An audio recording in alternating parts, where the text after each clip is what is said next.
safety. So one thing that's really important to have in every home, and it's actually required by law and in California code, building code, are 10-year smoke alarms.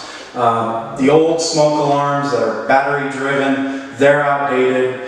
We don't use those anymore. You can't find them on the shelves. What we've gone to is a more expensive option. It's a 10-year smoke alarm. It's sealed. It has a lithium battery in it. It's non-replaceable. After 10 years, what you do is you just replace it. You throw the old one out and put a new one in.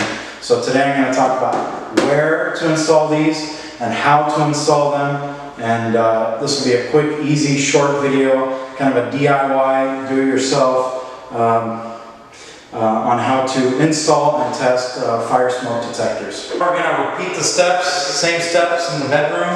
We're going to install a smoke detector right above the door in the bedroom. What I like to do is measure out approximately 6 inches from the top of the ceiling down towards the frame of the door and mount the smoke detector right about there.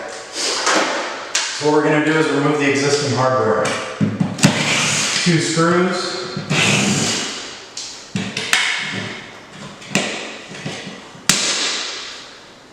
Remove the existing hardware. Install the new plastic piece. Make sure it's level.